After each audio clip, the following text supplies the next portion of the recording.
So, welcome to Pardon My Hunch, the show about the real decisions we make in business and in life and the instincts that we trust or wish that we hadn't ignored. As always, the show is brought to you by the Vibe Method. This is a process that we use and teach innovators and marketers to help them nail a unique customer story and prove it will sell before they ever build, scale, or launch. To find out more about how we can help you nail a killer vibe for an idea or for your brand before you go live, go to gohunch.com. All right. So today we have David Grazio. He is the co-founder, co-owner, and CMO of Indirectly, in a company called Indirectly, and I'll talk a little bit more about that in a minute. Lifelong marketer, consultant in tech and beyond, involved in some really cool charity organizations as well, some not-for-profits and all the things. But welcome, welcome, welcome. Thanks for being Thank, here. thank you, Terry. I really appreciate the opportunity to be with you here today and look forward to our conversation and everything we've spoken to already up to this point. So thank you. Oh, yeah, I'm so honored you're here. It's just so fun. Honestly, it's fun talking to people I know, but I think it's more fun you meeting people and doing this and Yeah. just getting, I'm trying to capture these unscripted stories and get the real talk going. So with that, I'm going to open kind of with the same question I typically open with, or I get to it at some point, which is, we're in my company and what this podcast to be really focused on is the instincts and the intuition we feel, when we are pulled in a situation where we're about to make a decision or we're about to make a call or a change, right? And there are some great stories in there, like when we've followed our gut. Sometimes I have a story about how I didn't listen to my gut and what I learned from that. But either way, regardless of all the advice and data or not that you had on hand, I'm wondering what comes to mind for you, like a time, when you felt a pull coming from, inside to make a decision. Yeah. Yeah. So, as you mentioned at the beginning, I've worked in technology industry for about 35 years, and I've always been interested, involved in the marketing side of it. Ever since even like high school, went to college, got my degree in business administration, and went back to school, got my master's in marketing. I knew I wanted to pursue a career specifically focused around marketing. Once I got into the technology industry, it became apparent to me that that skill set, it was transferable, whether you're talking about, a specific solution or a service or anything of that nature. The four basic principles, the four P's of marketing are always going to apply. And I started to get into a little bit of product marketing, and then I moved over was really focused on partner marketing, which, so for the companies that I worked for, they had a technology solution. These are companies that are gonna represent you in the market, like resell your products and Oh, service. so partner. Sorry, David, you said partner Yeah, marketing. Yeah. partner. Yeah, Part. partners. Got it. Yeah. Yes. And I originally started out, I worked for a reseller. So I was working with manufacturers like at the time, going back a number of years, IBM, Compaq, Toshiba, et cetera. And I realized that if I want to be able to sell their products and services, I need to understand it. Number one, I need to get trained and enabled on it. Number two, I need to make sure that I understand like how they go to market. What are some of the key differentiators, messaging, positioning, et cetera. What I found is that there's a lot of resource support that as a reseller that you need in order to be successful if you want to represent all these different brands that are in the market. And what I was seeing is that like these companies, sometimes they were challenged and they struggled a little bit with providing that type of support to their resellers, but in doing it in a way that was successful and repeatable and scalable. So after doing that for a number of years, there were some core kind of challenges that followed me from job to job, right?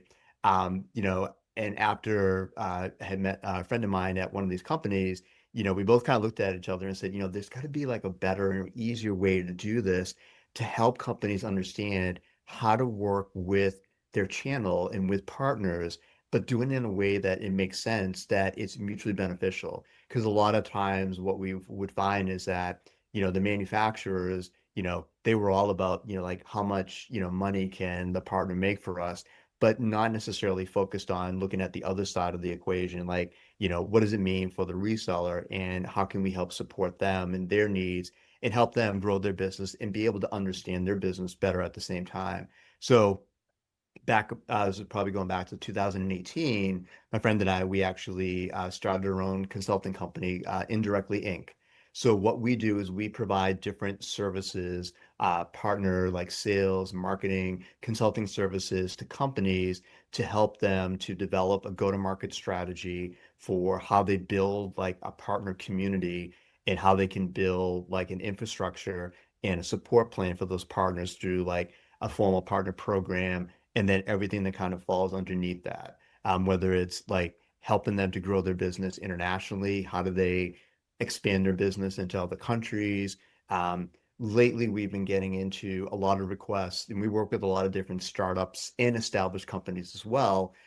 Fractional work. So a lot of companies today, they're looking to bring somebody on board, but they're not necessarily willing to make the investment or ready to make an investment in a full-time resource. So the fractional, it's a great way for them to kind of dip their toe in the water, bring somebody on board that has the skill set and the experience that they're looking for, but kind of like have them prove themselves out in terms of, okay, a CPO, which is a chief partnership officer, is a good example where we act as that CPO role for companies where, we work with their executive teams and we help them to identify, okay, how do you want to go to market?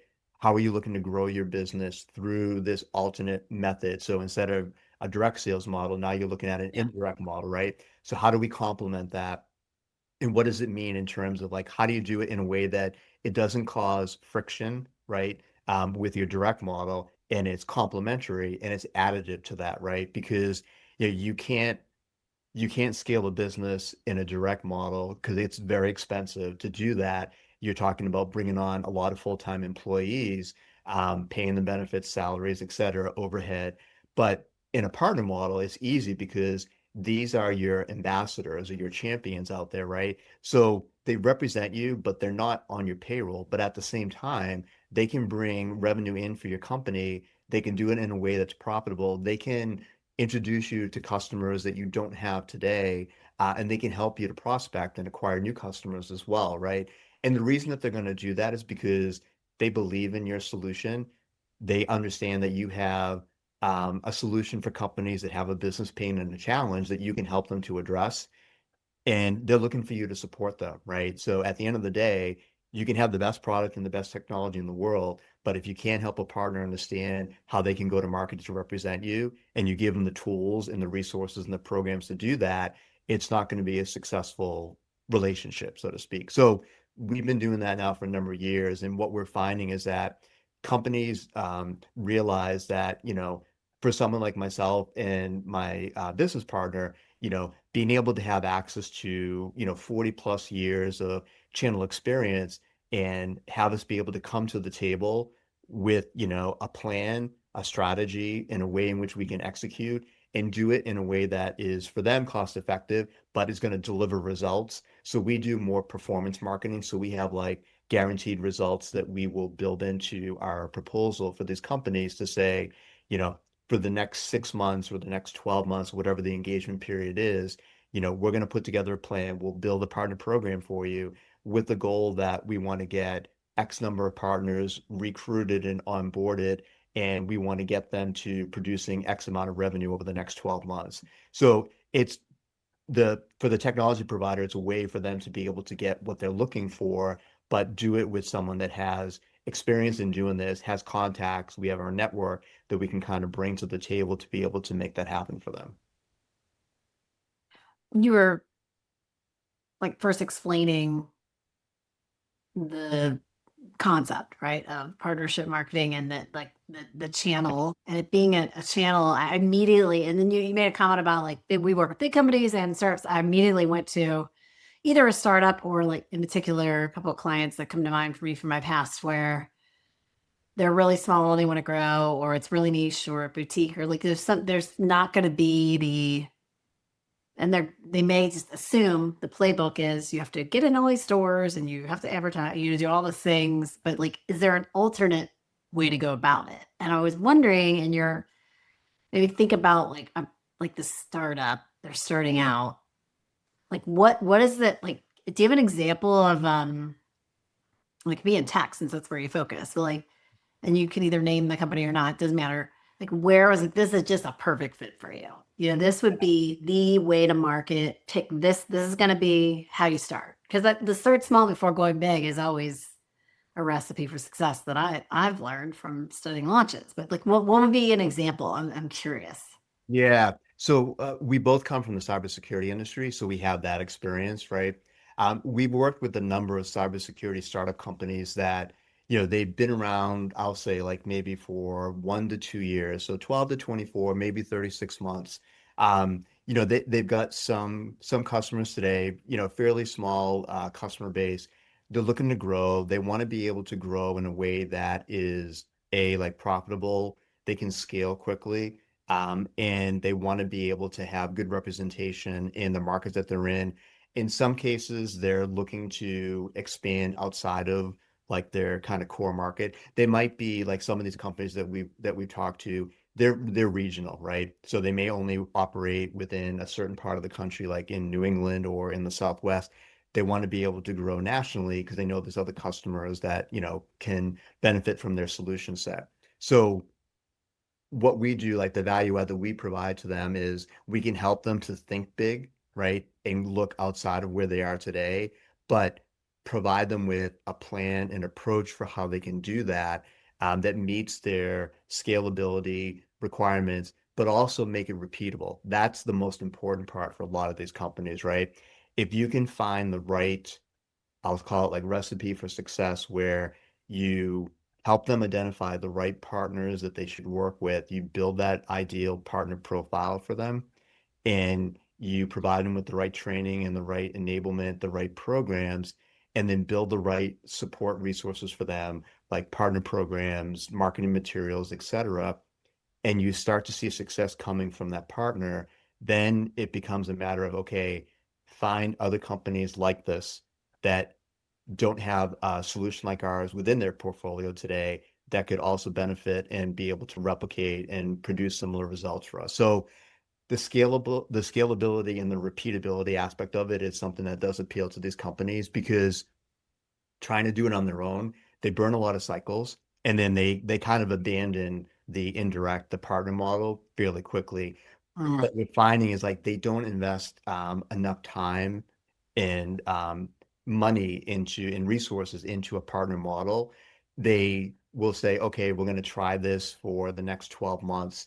And they might have unrealistic goals of what they think they can accomplish in that time period. And if they don't hit those goals, then they immediately default to, okay, well, let's just go back to our direct model. So they kind of like they come in and out of it. They flip-flop back and forth between direct and indirect. So, and they have this hybrid model approach.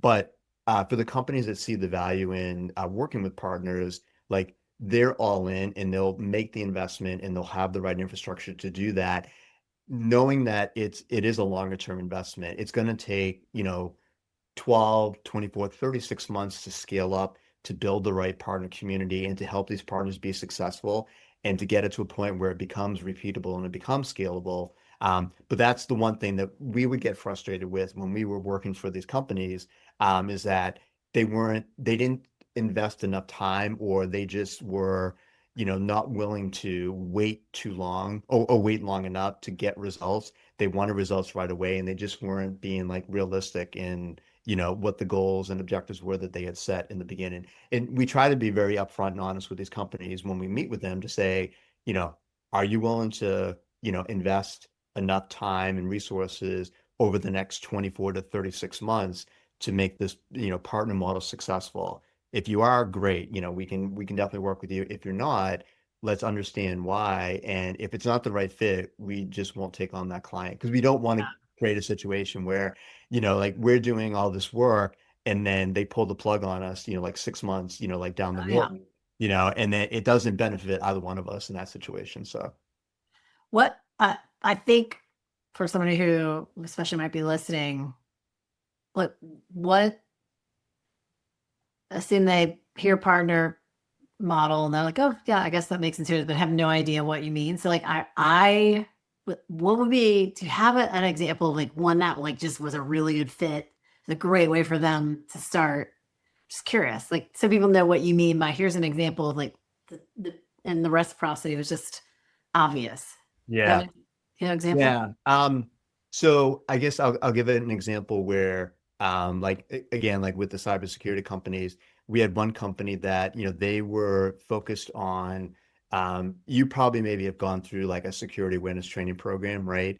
Where you understand the basic security principles, like, what is like a phishing attack, right? And why do you not click on a link from someone that you don't know, like from an unknown sender, or you don't open an attachment in the email that they send you, et cetera.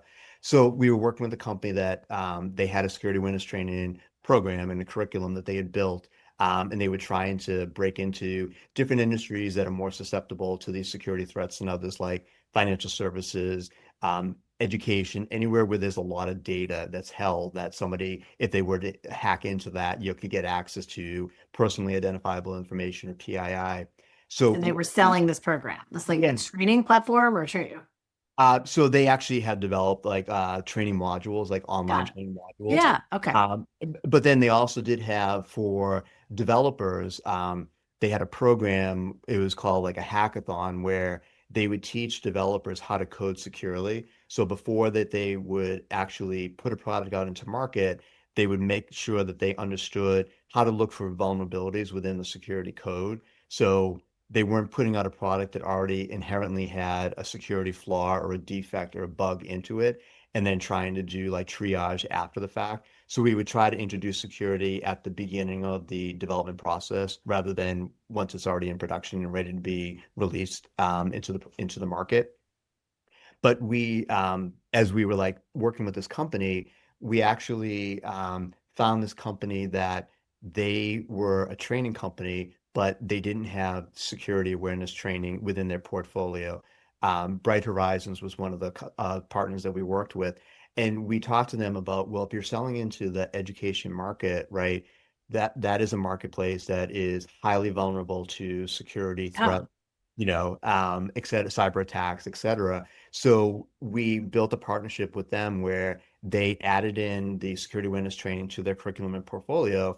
So anytime that they were selling to higher education, K through 12, and to colleges, this became part of the portfolio that they were offered to them. So besides teaching them other skill sets, security awareness training became part of the de Yeah. facto there.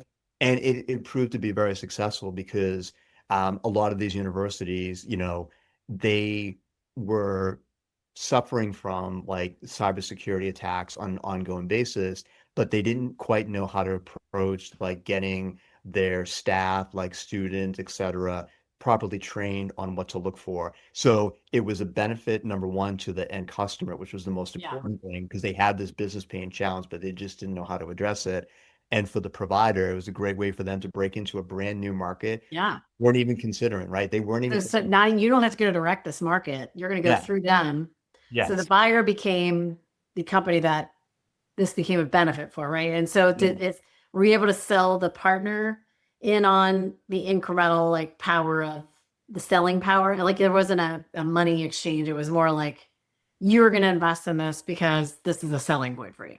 Yeah, exactly. And the partner in that case, they had their own education services that they were selling to these higher education institutions. So this became part of because it was more part of the SaaS, so software as a service. So it became part of their SaaS Yeah. offering, right, that they could Got add. it. And it was Yeah. a natural add-on and a fit there. And it was great. And the company realized that, hey, this is a bigger market opportunity than we thought. And they went out and they started recruiting other partners that sold into education and they just kind of used that template as a model. And then they were able to scale into, and they became one of the leading security awareness training providers in the education marketplace as a result of it. So, This may sound oversimplified, but it's almost like the value you bring is obviously all the wisdom and experience. So it's like it's a matchmaking, right? Like you're connecting dots that other people don't see. Like you're finding a connection that someone may not realize is a connection, and it's a different model than maybe what they were thinking, but it could be sure as heck a lot cheaper. yeah.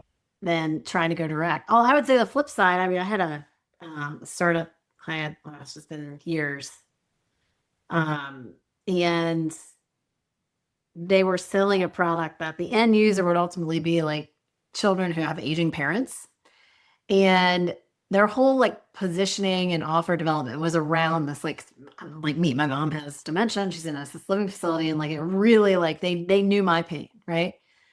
But then when they were now going to go to market strategy and they were having advisors and get touch for investment, it was like, okay, well, we need to find you a way to, yeah, sell this thing without having to go direct, because the assumption is that's just too expensive. But in their case, their whole proposition was like, what's in it for the end user?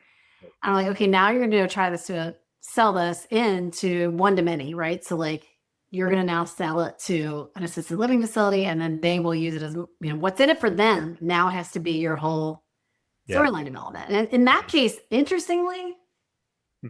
it was probably one of the few times where I was like, I very rarely will say it, but like I never go the launches fail because people go too broad, too big, too quickly. That's the number one reason. It's not all the other things, it's that. And so like it's hard for me to say in that case, honestly, this thing, and I was biased because I'm in there, I'm like squarely a customer for this thing. But I was like, Yeah. your whole and the passion, the origin story of how this thing was developed was from someone feeling pain and realizing there was no good solution and figuring out a problem to learn solution. You're now being told, now you have to figure out a different problem, and it's a business person trying to just allocate budget for this thing when they don't Right. really, they're kind of like, why do I need that? It's like, it was just Yeah. an Yeah. interesting time when actually there probably wasn't like, it was just there was generic advice. Like, from an investor standpoint, it makes a ton of sense generically that you should try to get this thing one to many because it'll be way too, there are all these barriers why somebody would buy this. It's gonna be expensive. The advertising you'd require, blah, blah, blah. So like, how about try this model? But Right. unfortunately, like the whole thing was built for a different model. So in that case, it was not a fit, but like there was probably another route they could have taken. Yeah. Um, Well, and I think uh, a lot of like the like technology providers, when you look at like resellers and how many people they have on their team, you think about, okay, that's part of your team now, right? They're not employees, but they're an extended extension of your team. Like they might have like 50 salespeople or like 100 salespeople, and so now you've got all these different, you know, ugh, you've got this head count that you never, like hadn't really even planned on before. And if you can turn them on, activate them, and make them successful, that's yeah, where your scalability and your repeatability comes into play, right? And you can do it in a way that it's not a big lift, heavy lift. Just provide like the right, invest in the right training and enablement and partner program and resources up front.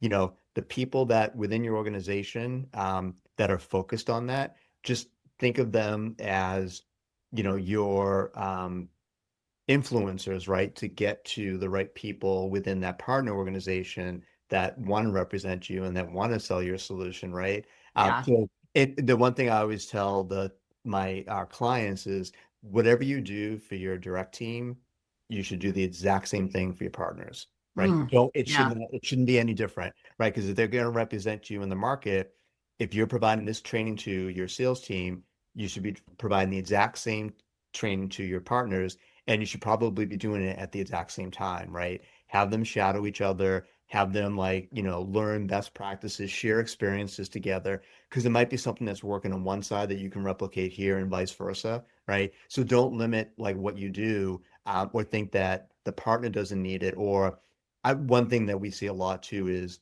a technology provider will provide something to their sales team, and then they'll wait 3 months or they'll wait 6 months and then introduce it to a partner. And like, why? Like that's 6 month opportunity time that you just lost. Like yeah. think about all the sales that you could have had if you had just done it at the exact same time, and they don't think like that all the time, unfortunately. So I mean, there's the whole like, oh, we got to keep it inside. We got to test it out.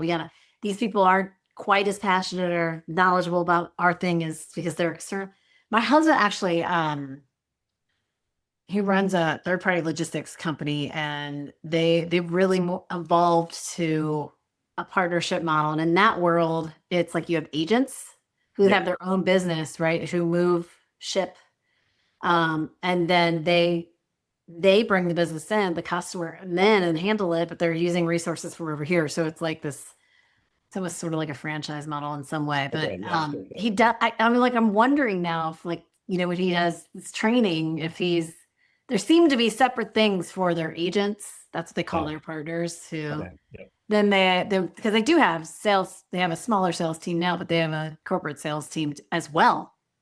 Hmm. And then everybody who owns these companies that are, one of their agents, are selling, so it's Yeah. almost like they have the same end goal. In that case, it's easy. It's just a split. Like Right. there's no like soft value that you have to prove out that they got, because of this, adding this incremental thing to their offering. Like in this case you mentioned, in this case, like, we're just splitting the money, so like Right. Right. it's Right. totally obvious that everybody's in it for the same thing. So Yeah. why would you not do training together? I'm going to tell him this. I'm going to tell him, David. That's going to be a good dinner time conversation tonight. I can tell. I'm going to say, and then we'll see what he says, and I'm going to report back There you go. Okay. I will. his like objection. Yes. I don't know. Maybe for all I shouldn't give him enough credit. Maybe they are doing sales together.